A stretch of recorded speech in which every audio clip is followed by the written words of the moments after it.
Sarabjit Kaur Langra is Vice President Research at Angel Broking. She is joining us right now. Sarabjit, good morning. Good to have you here. The TCS numbers, in your assessment, how were they? And so, you know, in financial year 17, the big question is in financial year 17, what should we expect now? Constant currency revenue growth, double digit or single digit?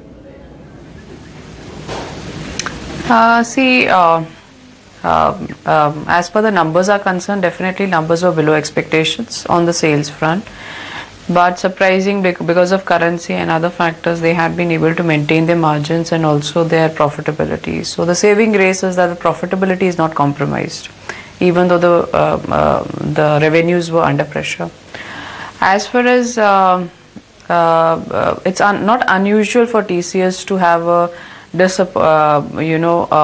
a second half being lower than the first half. If you look at the volume growth also during the quarter at 0.4 is what they have been doing in the last year also, around the same year. So volume growth tends to dip for TCS in the second half. So even though first half they have done volume growth of every quarter around 4.8% Q on Q, this quarter it was hardly 0.4%. So in that perspective, and with Chennai happening, I guess it was some or more, if I have to, I think it would be, I would term it as an extraordinary quarter as far as sales are concerned. As well as profitability and their maintaining the ROEs for the quarter, I think they have done a commendable job. Now coming around to your question as to how the FY17 will pan out, actually very early to say that, because the more clarity comes towards Q4, because that's the time most of these budgets get finalized and you have more clarity as to what spending people are looking for the next year. But if I have to go by the backdrop of what TCS has been talking in the last 3 quarters in this financial year itself, their order book position has been strengthening and they have been adding on good order book position. So probably if I go by that, last quarter also they mentioned the order book position has been strongest in many quarters. So even if I look at client additions happening this year, they have been adding large clients also and small clients equally. So if I have to look at from that perspective, barring 1 or 2 geographies where there is little pain, I guess they are set for a good healthy numbers, and that should be a double-digit number as far as I am concerned in FY17. So I guess we are looking at a good robust year happening in FY17. FY16 as it is were predicted by most of the industry experts as a year where it will be subdued compared to last gone by years. Whereas this order book positions that they are building in this current year, I think are robust and they are good according to even the commentary that's being passed around. So I guess FY17 should be decent, I guess so. So I'm not very so pessimistic about FY17 so far, and given the fact that they are even TCS has mentioned that they don't see any macro a trend reversal happening in the industry, which should cause a concern in terms of profitability as well as growth. And I think these are quarterly phenomena which happens with all IT companies. So I'm not surprised by. Yeah. Fair enough. No, I spoke to the CEO this morning, and I asked him if there's a number or maybe some estimate he can share for financially 17. Obviously, he didn't. But what's your estimate in terms of dollar revenue growth in 17?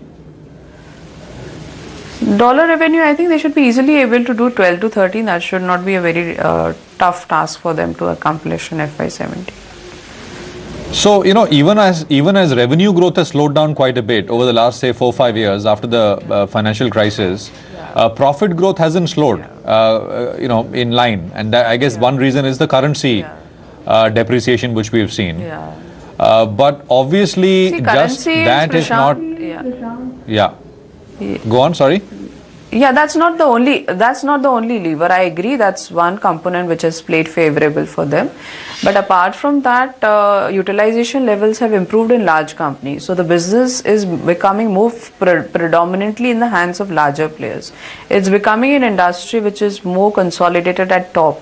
So that's why smaller players are fighting, and their margins, they are not able to sustain their margins. Whereas larger players like TCS, which are sitting on strong cash books, good market share, I mean, you don't get companies delivering such a high run rate of revenue per quarter and delivering profitably so And obviously, when your size increases, your growth tends to become, at this size also, if you're doing 12%, Absolutely. I don't Absolutely. think I agree with all of that. I'm just asking you so utilization also is another factor, consolidation at the top, and also the currency, right? So that's the reason why profit growth has looked far better over the last 4 or 5 years and that's compared to the steep fall in the revenue growth. The profitability but when you set or decide in terms of what P multiple to assign, I think just the profit growth is not relevant. It will not be prudent to just look at that. You will look at the dollar revenue growth as well. So I'm just asking you, will we see some P multiple compression going forward, or would you be okay paying 20 times, 21 times for 11% revenue growth? That's my question. Apart from what you have said, which is true, and when we decide valuation, first criteria is profitability. ROE plays a significant portion of the valuation. Growth is secondary. So if ROE is robust and it's more than the capital cost of capital, that itself take care of the multiple. Now, in case of IT companies, especially large caps like TCS, Infosys, and the rest of the gang, I think ROEs have been guarded or rather enhanced over the last couple of years. It's not been subdued. The reasons I have elucidated, that consolidation has happened, more work has gone to top players, and they have more market share gains happen on that front. So in productivity and all those factors have played for them to enhance their ROEs or to achieve to that level.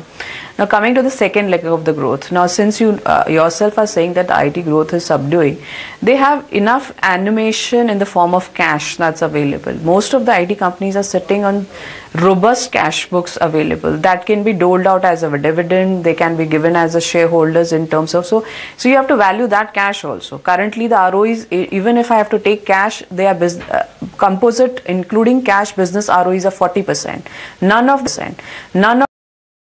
apart from FMCG are giving you such kind of stupendous continuous ROEs in any businesses. Okay.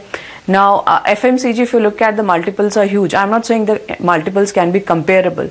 Now, the debate has come in that the growth is slowing down, so the ROEs, the multiples should be contracted.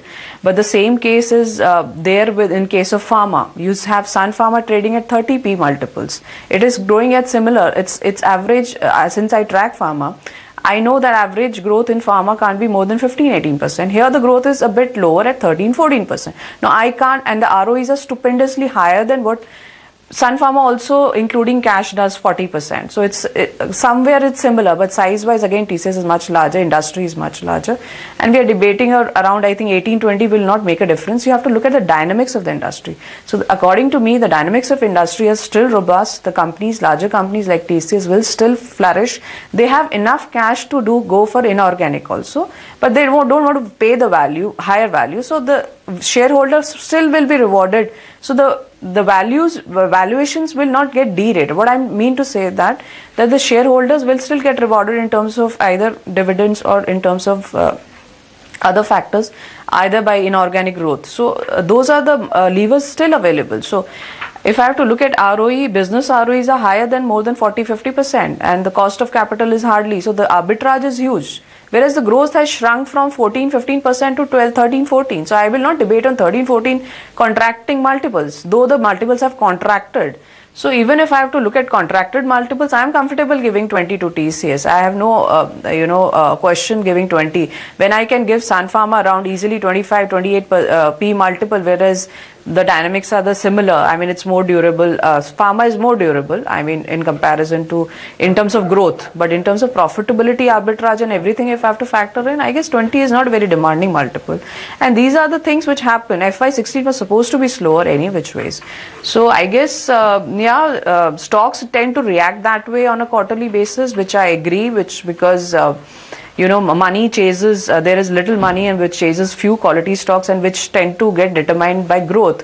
But a long-term wealth creation doesn't happen that way. So from that perspective, I still have a strong buy on TCS. And I believe this is a good time. The underperformance of the stock has given good time for long-term investors to get into the stock.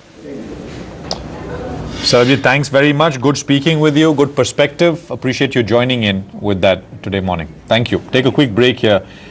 Ajay Srivastav is going to be joining us.